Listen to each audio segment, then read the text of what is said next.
Welcome to Live to 120 with Bracha, a podcast about health and wellness, empowering you to live long and live strong. Today, we're diving into all things women's health, from your first visit to the gynecologist to sexual wellness, hormones, how to thrive through perimenopause and menopause, and everything in between. I have with me Dr. Karen Toubi, who is a board-certified OBGYN, known for her incredible patient-centered care and her enthusiasm for women's health. Dr. Toubi, welcome to the podcast. Hi, thank you for having me. Thank you so much for coming. Dr. Toubi, we're going to start off with, who is Karen? Oh, that's a question I ask myself a lot. That's a question we all ask ourselves. Right, who is Karen? Well, I have, Karen is a mom. She's a mom to 5 wonderful children. Wow. She's a wife. She is someone who is curious and excited to be in this world every single day.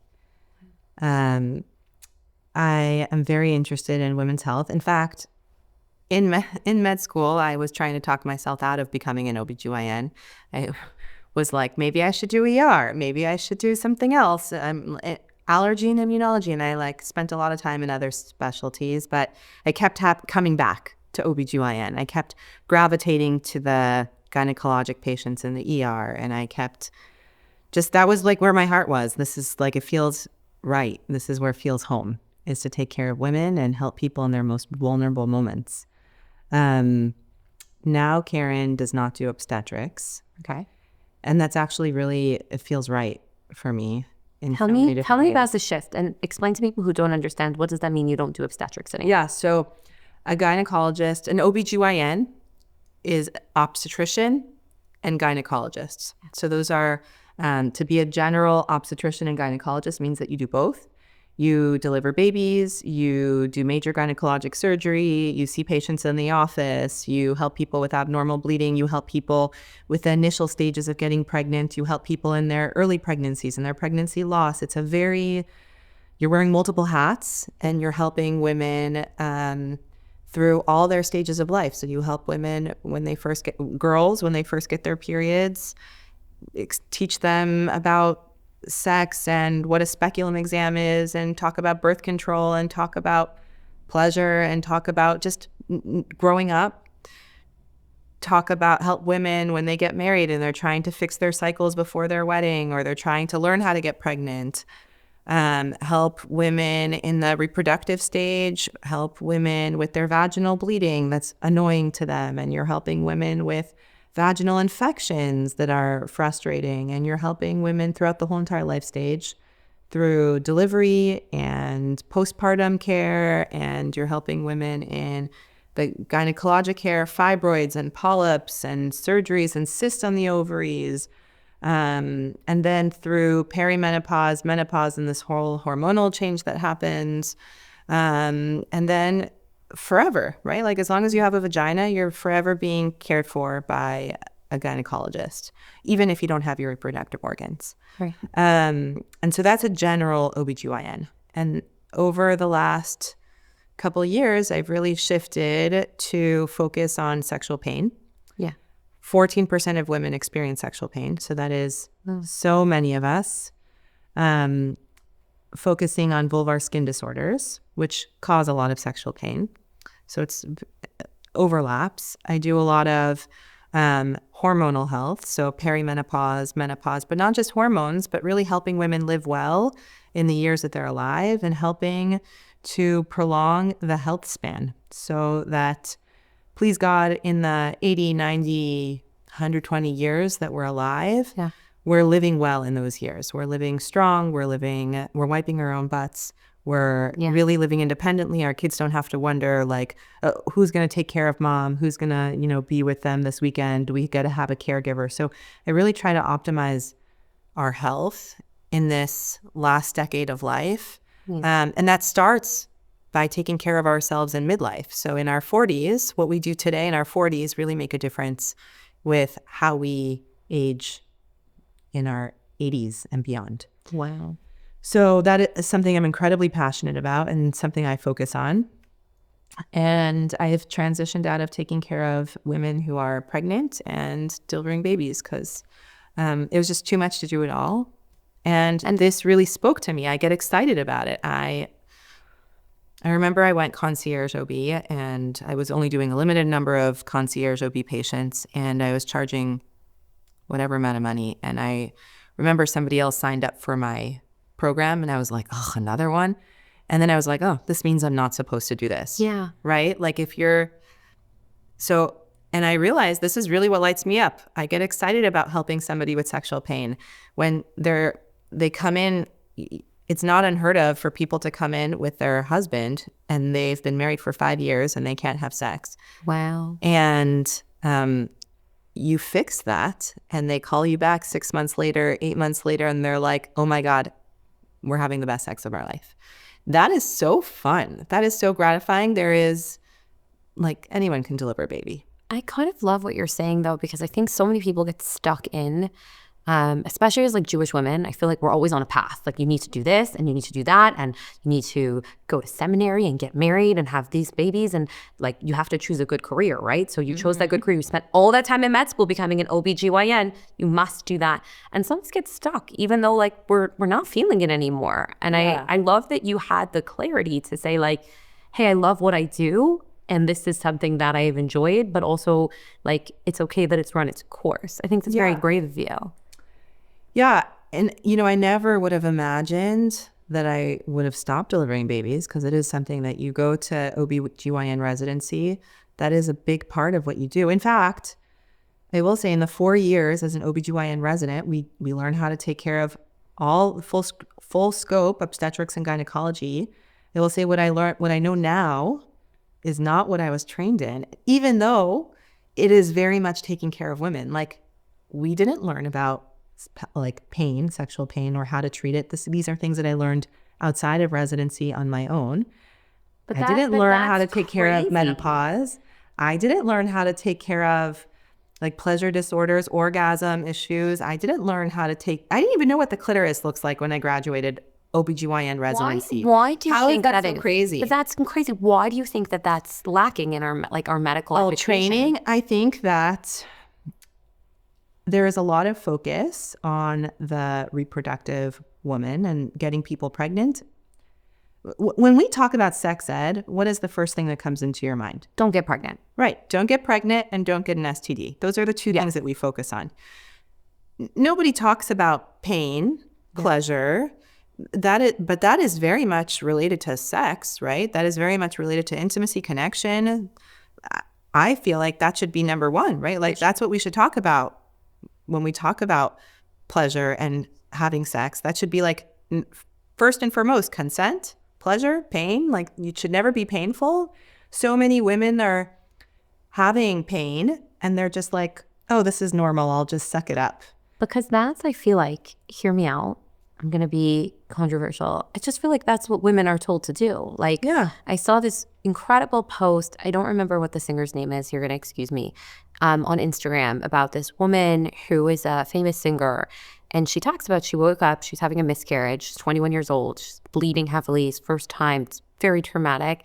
And her male managers are sitting there and they're like, I hear that this is happening, but you have a huge concert that you need to do and lots of people paid money for that.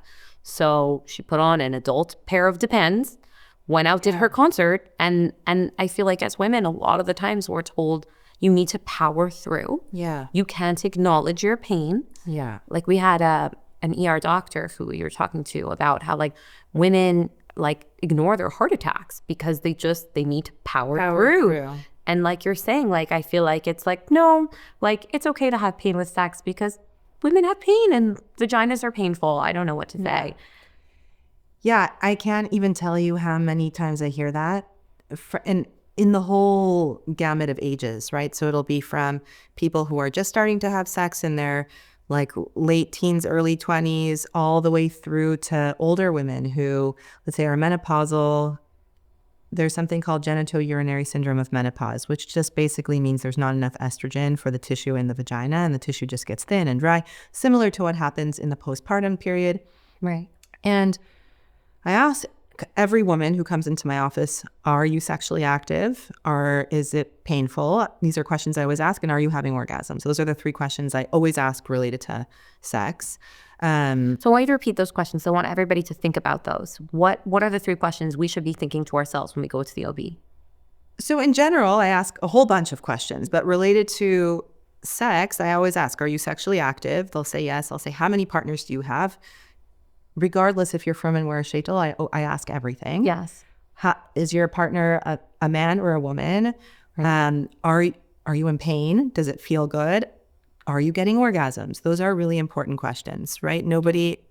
I don't remember anybody teaching me to ask, are you having orgasms in residency? And I think most gynecologists don't. Yeah. But that sexual health is health, right? So are you having an orgasm is important. Why are you not? Do you want one? Do you know how to have one? Those are all part of sex ed, right? Nobody talks about that.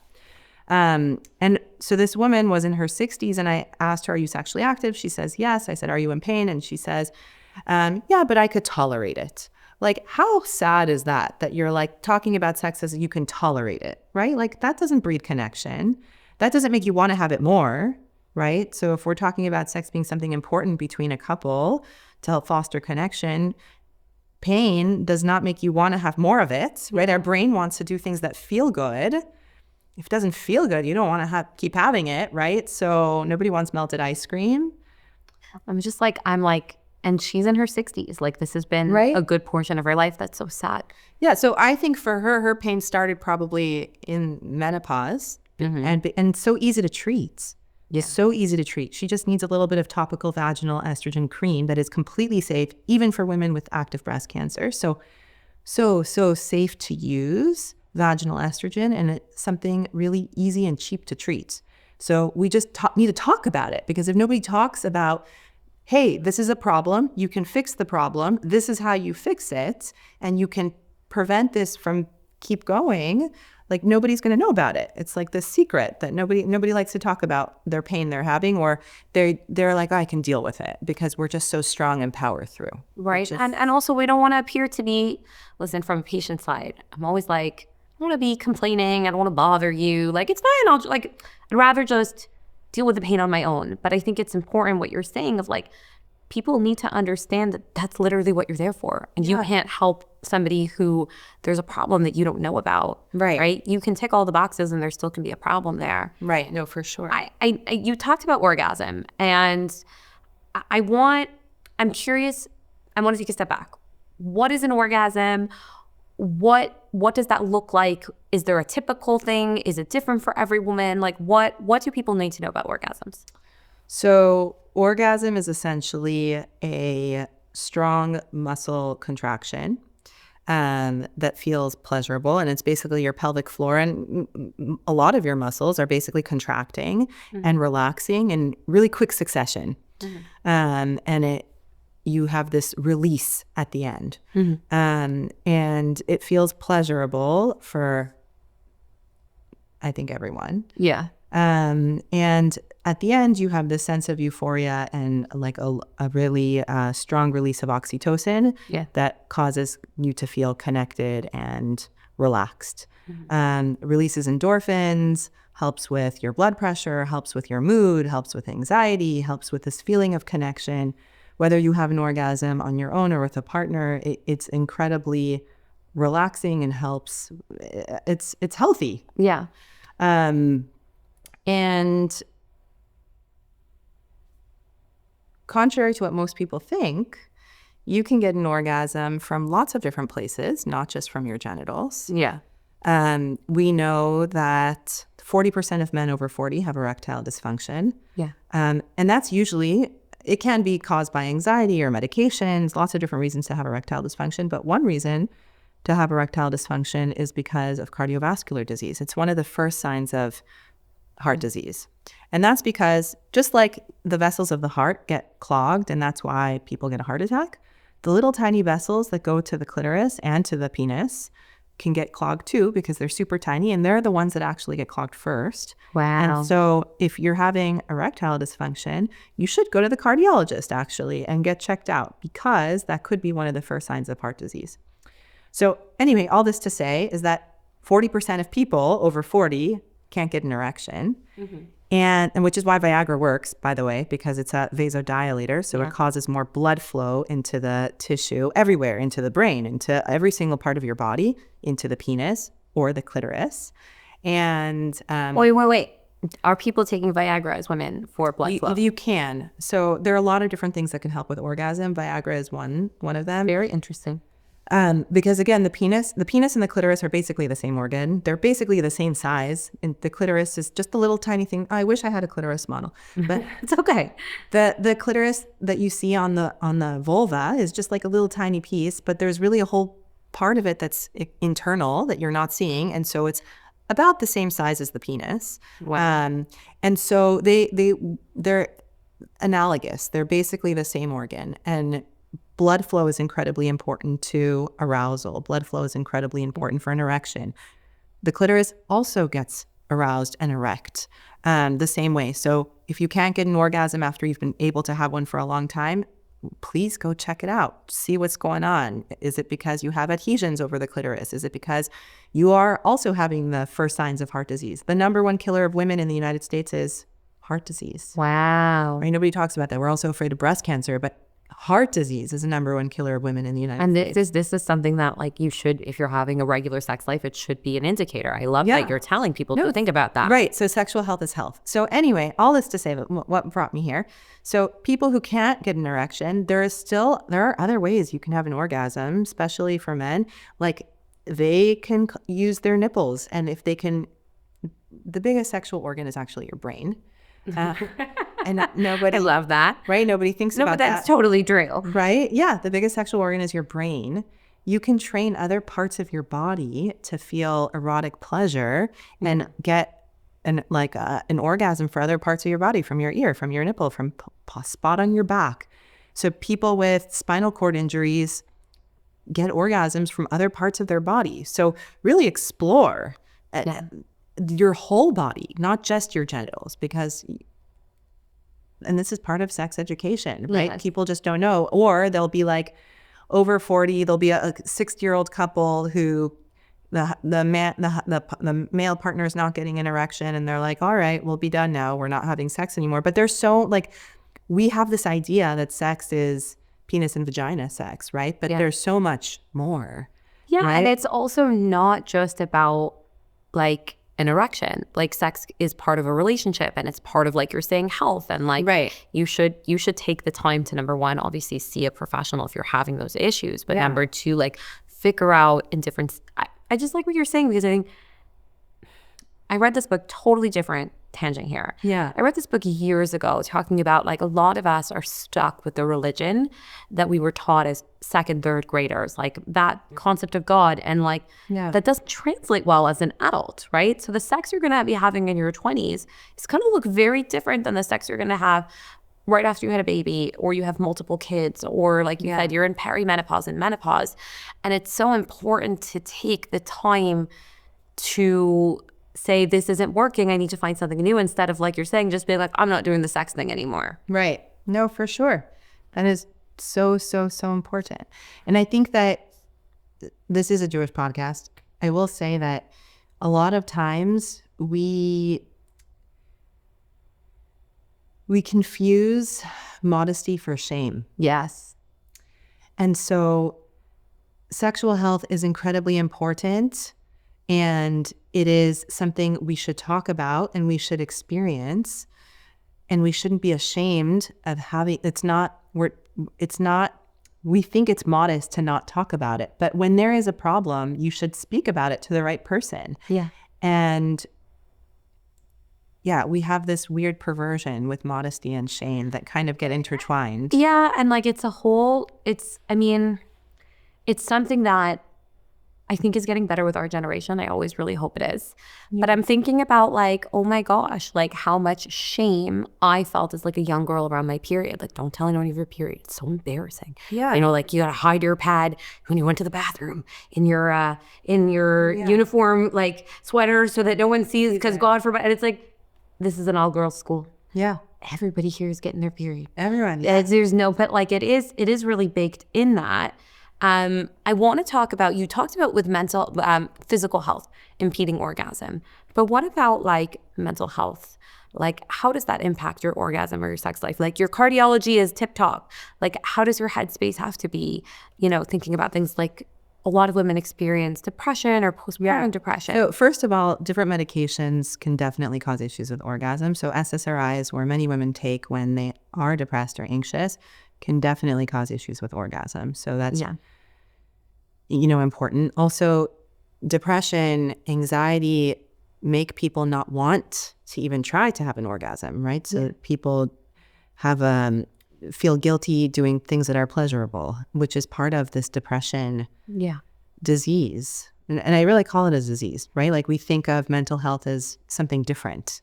Yeah. But it's not. It is definitely part of our body and physiology. And how do you balance that as an OB, where you have someone who is somebody who's struggling with severe, let's call it postpartum depression, and has to be on the medication? I never say has to, but the medication is working to help manage their symptoms, but they have no libido. They don't want to have sex anymore. And that was something that they really maybe enjoyed before they had their child. How do you balance that as an OB?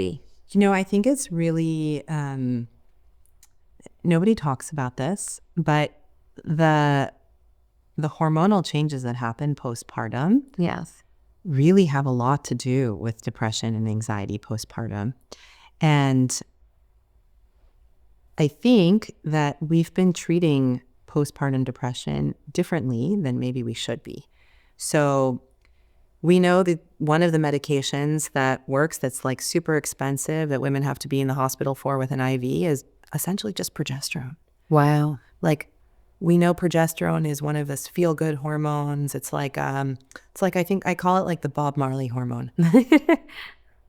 Maybe we should start treating postpartum depression with hormones, because we know that in midlife, women in this perimenopausal time period have significantly more mood changes than ever before, even people that have never had mood changes. Yeah. And they're feeling anxiety and depression and significant emotional lability. And we know that treating with hormones makes them feel better.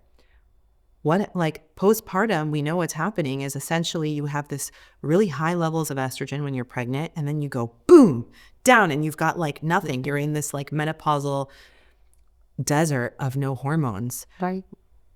What would happen if we just supplemented with a little hormones?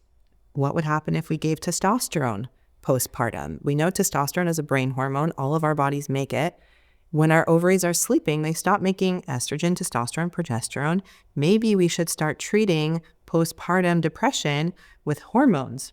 Or maybe blanketly, trying to help all women, even if they're not struggling. Maybe it's a different treatment. But why do you think that there's I could ramble about this forever. Yeah. How we don't, I think there's a lot of care and love shown to people during pregnancy. Question on mark on that. But there is more care. And then postpartum, it's, you can have sex 6 weeks. Your vagina looks great. Leave me alone. Isn't that crazy? It's crazy. But why do you think there's this block? Well, I think that it's our culture here in the United States. I think that in other places in the world, it's definitely not like that. So definitely the Asian countries have a whole culture of postpartum care. And in the Netherlands and everywhere besides for the United States, we're a very weird culture where it's all about production and productivity and getting back to work and being efficient and being independent, that we really haven't leaned into this space of taking care of our own moms. And we don't value that postpartum maternal love and affection and care. They need care. We moms need care. And we definitely don't have that culture in the United States, but I think other people do. I think it's crazy that people don't recognize that if you don't take care of mom, unless mom was a surrogate, right? And that's not mom, that's a surrogate. Who's taking care of the baby?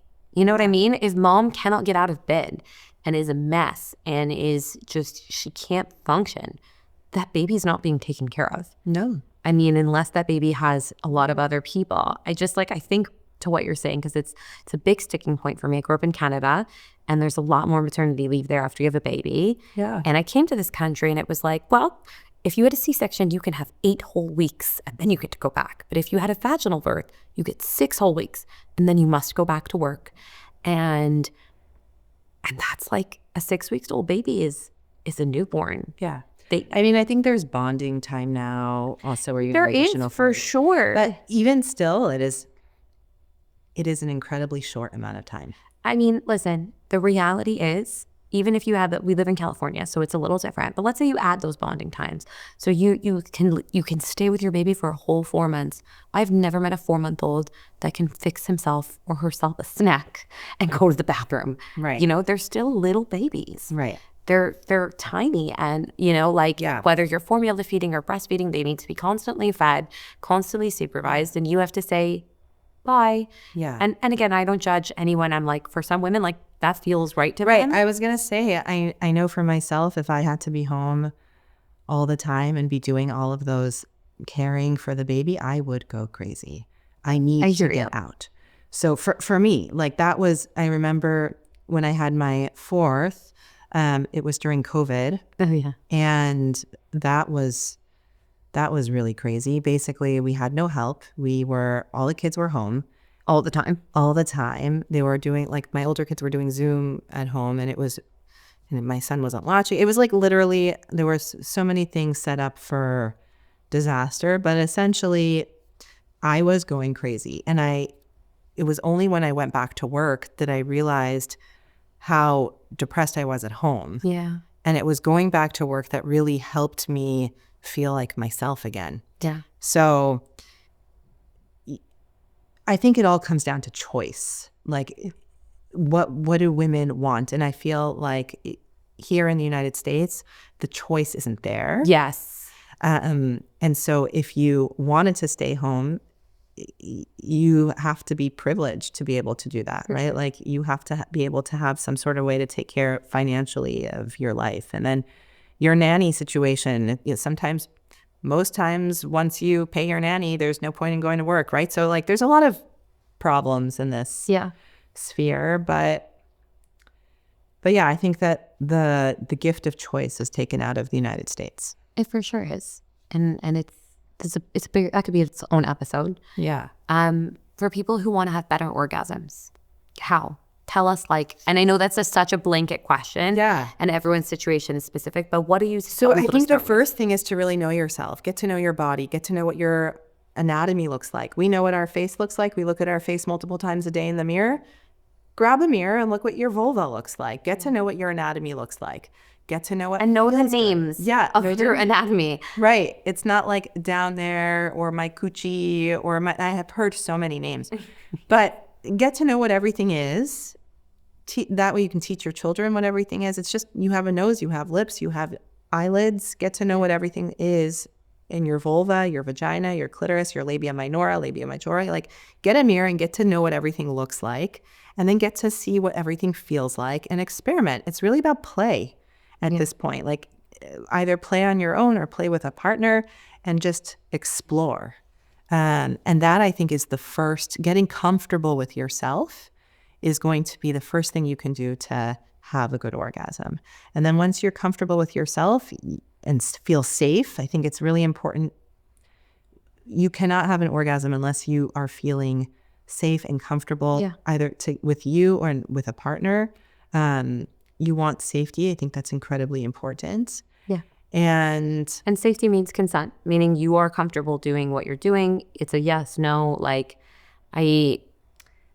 I'm going to say something and I really don't want to say it, but I just feel like sometimes people don't understand that like they're an equal partner in the sexual relationship as a woman. Like I feel like there's this common misconception that like sex is for men and like you're part of that, right? Like if something doesn't feel good to you, you should say something, you know? And not just that, I really like what you said, but you're having sex for yourself, right? Like as women, many times we have sex for our partners. Like, oh, I have to take care of him. I have to... Yeah. He wants to have sex, but that's not a great connection. Like you're having sex for you and then you'll want to have more sex, right? If you are having sex for you and it's feeling good for you, then you're going to want to have it more. right? And it's not something that you're just doing begrudgingly because you have to take care of a partner. But I think it's a good thing for like people to realize that, you know, if you're not having sex for you and you're consistently not enjoying sex, like what you're saying is this could be better. This could be fixed. You don't have to live this way. No. Nobody has to live this way. And it's never too late. Right. I have women in their 80s that are having the best sex of their life. Like, that's crazy. That's amazing. So it is amazing and it's possible. And there is no reason why you need to stop. Like you are never too old to stop having sex. And whether you're having sex by yourself or with a partner, like it is never too late. And we are alive and we're here to experience the joy of being alive. Yeah. And using toys, a vibrator. My sister-in-law, Alexandra Dubinskaya, she did you should have her on this podcast. She just did for a while, she's been doing really great research on vibrators and how vibrators are so important to sexual health and can help with blood flow and can help with pain and can help with so many things. So there are so many different types of vibrators. Play, see what feels good, experiment. And really, there is no shame in that. And it is not a replacement for a partner. It is just an opportunity to play. And as adults, I think we need to start playing a little bit more. Here's a question that I know people are going to have when they're listening. They're going to say, I hear what you're saying, Karen, but like I'm a very religious, Orthodox Jewish woman. Like there's no way my rabbi would let me do that. What do you say to that? Well, I think most sexologists would agree that vibrators are just an opportunity to experience a deeper connection with your partner. Yeah. And it is a way to play and explore your own body in a way that is together with your partner. And it can enhance the experience and it can make things feel amazing. And again, especially in Judaism, sexual connection between a husband and wife is so revered and important. Yes. And so that if we are able to bring this excitement and like lots of pleasure into a sexual experience, an intimate connection, why would we not do that? For sure. Yeah. And I think listen, my feelings always are, because people call me about genetic testing and questions of that. And my feelings always are, talk to your rabbi. Like, don't assume what he's going to say yes or no to. Have a conversation. Right. And make sure you're making yourself clear and your questions are clear, because rabbis aren't mind readers. But like, I always feel like rabbis want their community to be happy, healthy marriages. And, you know, part of that, like you said, is a functioning sex life. So if that's a conversation you need to have a conversation. Yeah. Look, I've heard a big rabbi publicly on social media say something about vibrators are not kosher. And I would love to have a conversation, very candid conversation with him. I think that rabbis are also people. Yeah. And with education, they can make better decisions. And they don't necessarily understand everything. And I feel like when all people are learning, all people are evolving, what I thought 3 years ago may not be what I think today. Yes. And I think that really changes with education. And so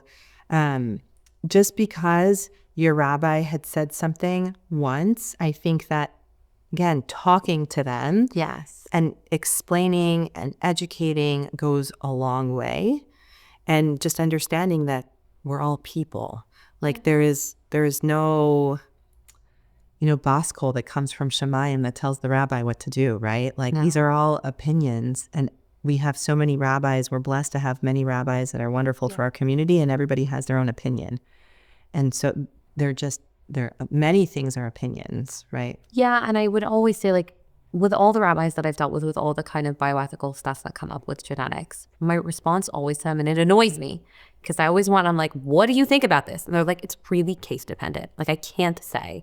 And I think that's like the beauty of our religion, that it is case dependent. So what they would have said to Sprinza might not be what they say to Sarah. Like, just because you heard, they said that to so-and-so doesn't mean that that's you. Like, advocate for yourself, push yourself to have the conversation and make sure that you're voicing your specific situation, because details matter. Like, I know that from all the rabbanim, like, details really matter. Yeah. I want to flip into a topic that I think is fascinating because it's like you said, I don't think anyone talks about it.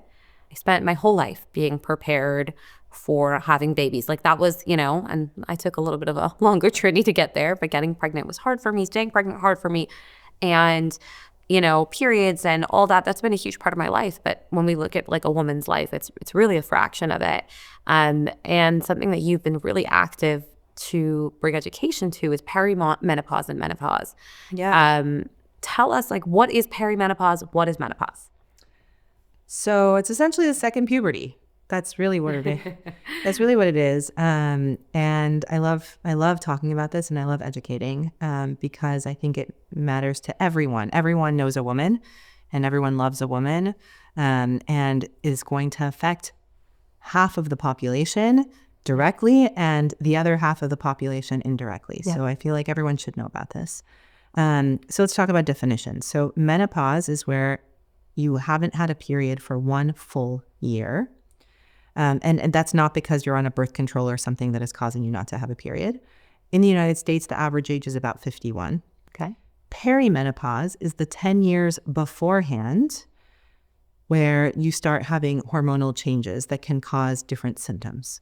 So if we're saying the average age of menopause in the United States is 51, that means that some people will go through menopause at 45, some at 55, and that 10 years before 45 is 35. Wow. So you can have women in their mid-30s, over 35, 38, 37, 39, that are starting to have symptoms of perimenopause. Difficulty sleeping, waking up in the middle of the night multiple times, tossing and turning, mood changes in the 10 days before their period that is different than what they've experienced before, where they're having rage and irritability, and they are just like snappy at their kids and just not feeling like themselves. Mood changes is a really big one. Brain fog, where they know what they want to say, but they can't articulate. Joint pain. Their joints are hurting, their hips are hurting, their shoulder is hurting, they're having frozen shoulder. All of these are hormone related. Palpitations, anxiety, arousal difficulty, low libido. The list goes on and on and on. And you can see how many of these symptoms are things that women just deal with and move on and kind of power through. And there's no need. There is a solution for all of this. And I'll go even further. It's not only about powering through and just dealing with these, but we know that if you start hormones early, or if you we know that hot flashes, like people think of hot flashes as like the classic symptom of menopause, right? But only like 50 to 80% of women will actually experience hot flashes, and many will have other symptoms. Mm-hmm. We know that hot flashes are directly correlated with heart disease. And the more hot flashes you have, the higher chance of heart disease you have. Wow. So and we know that treating your hot flashes, whether you treat them with hormones or not, actually makes a difference to your sequela of how you experience heart disease and the severity of your heart disease. And so treating your symptoms of perimenopause and menopause actually makes a very big difference in your life, your health span down the line. We know that if you use hormones, you'll have 50% decreased risk of bone fracture, decreasing your risk of osteoporosis.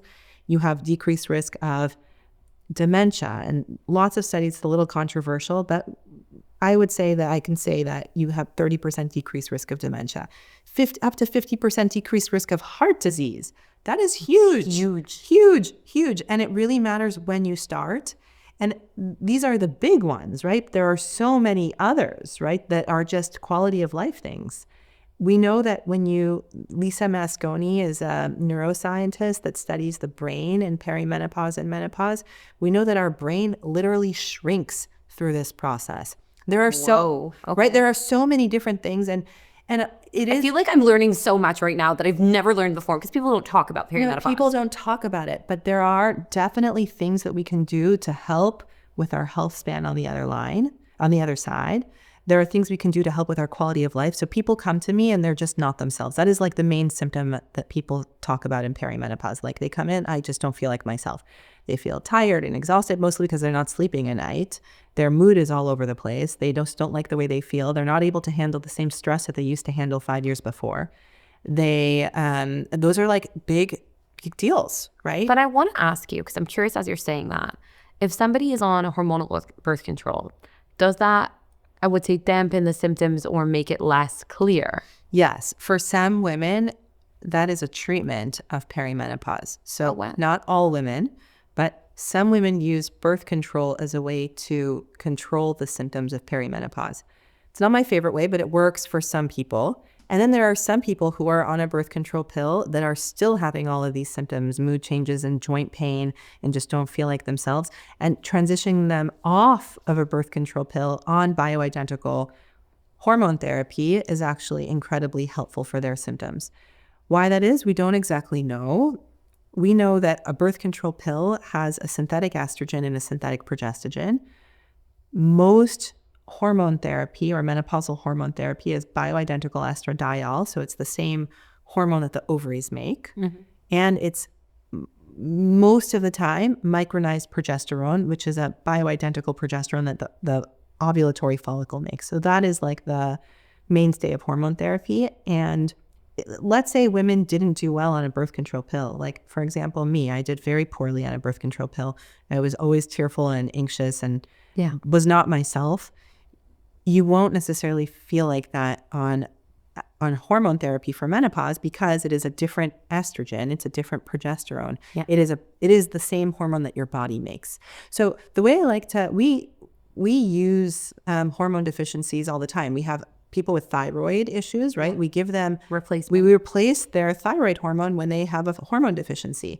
The way I look at perimenopause and menopause is the same way. We have a hormone deficiency and we're just supplementing what the body used to make. So why is there so much, and I would say like it's changing, but there's so much like,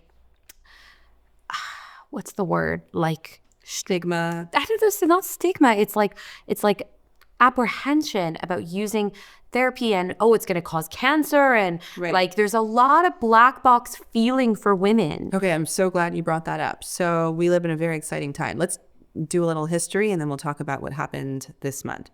So very excited about this. I know. I saw your post on Instagram and I was like, this is interesting. Yeah. So about 24 years ago, there was the Women's Health Initiative study, which is a huge study that was actually created to look to see if estrogen prevents heart disease. And one of the arms of the study was women who were on estrogen, on a synthetic estrogen, synthetic progestogen, and it showed a slight increased risk of breast cancer compared to the control group. And we'll talk about that in a second. And before any of the data actually had a chance to be analyzed formally, they basically created a huge press release, went to the media, said estrogen causes breast cancer, and the study stopped there. And basically millions of people around the world and the country stopped their hormone therapy. And there was this big pendulum swing the other way. Doctors didn't learn how to prescribe hormone therapy. Women stopped taking their hormones, and basically everyone thought that estrogen causes breast cancer. A couple of years later, they actually evaluated the data and they published multiple studies in this period of time showing that estrogen is in fact protective against breast cancer, decreases risk of breast cancer by up to 26%. People who are on hormone therapy at the time they get the breast cancer have a less chance of dying from their breast cancer and have a less severe disease of breast cancer, which is versus people who get breast cancer not on hormones, which is a pretty big deal. Wow. And multiple studies have demonstrated the safety of estrogen. But once you have like this huge media and everyone's afraid, it's kind of hard to get that out of the environment. So I always ask people, like, where are you afraid? Like, why do you think that estrogen causes breast cancer? And most people don't even know. It's this thing they heard from their mother, their grandmother, and everybody is just scared. But we have, from that actual study that scared everyone, when you actually look at the data, estrogen alone decreases risk of breast cancer. That part of the study that showed that estrogen slightly increases the risk of breast cancer compared to the control group, that control group was previously exposed to estrogen, which decreases your risk of breast cancer. And when you look at the absolute risk, as a geneticist, you know this, absolute risk versus relative risk, there was no statistical significance. So estrogen does not increase risk of breast cancer. Now, fast forward to November 10th, 2025, the FDA removed the black box warning on estrogen for saying that it causes breast cancer, saying that it causes heart attack and stroke, saying that it causes dementia. Because when you actually evaluate the data and look at what it says, it does not say that. And estrogen is protective for heart disease, protective for dementia, protective for breast cancer. If we had something that was so cheap and easy to use for a man, don't you think everybody would be on it? Like, I feel like this is a part of health. And most people are able to be on hormone replacement therapy. There are very few people that cannot be on estrogen. And so I feel like it's a public health, what's the word? It is an incredible public health aid to put people on hormone therapy in their early menopause, perimenopause years, because you can help prevent heart disease. And not just that, but help people feel good in the years that they're suffering through all of these things. There's no reason to suffer through all of these problems. You can help yourself feel good and then protect your bones and your heart and your brain for many years to come. Why would we not do that? I love that you're leaving us off with this thought on how we can not just survive menopause, but thrive through it. Yeah, and vaginal estrogen is incredibly important. You can use it on your 90-year-old grandma. Everybody should be using estrogen in the vagina after 45 to help with the tissue, because let me tell you, it's coming. The tissue in the vagina becomes thin and dry and tears, and people get infections and urinary tract infections. We know there's a study by Rachel Rubin that looked at if Medicare used vaginal estrogen to help prevent urinary tract infections, not only would we decrease risk of dying from a urinary tract infection by 70%, it is huge. People die of urinary tract infections when they're old. They get urosepsis, go to the ICU, have infections that the antibiotics aren't able to treat. If you're able to prevent that from happening by 70%, that is a really big deal. Help prevent painful sex, help prevent, women wake up in the middle of the night multiple times to pee, like 5 times. Talk to your mom, ask her how many times she woke up to pee in the middle of the night, right? Like that can be prevented. Urge incontinence, this like feeling that you have to pee right away, right now, it's coming. And that can be prevented by using hormones. Vaginal estrogen that is incredibly safe, even with history of breast cancer. So that is like the easiest thing everybody should be on. And there are other things you can do. You can do lasers and you can do radio frequency in the vagina. Anything you can do to the face, you can do the vagina basically. But yeah, vaginal estrogen is incredibly safe and cheap, and everybody should be on it. And effective. And I end off every single podcast with the following question. What would you tell people if you weren't afraid of hurting their feelings?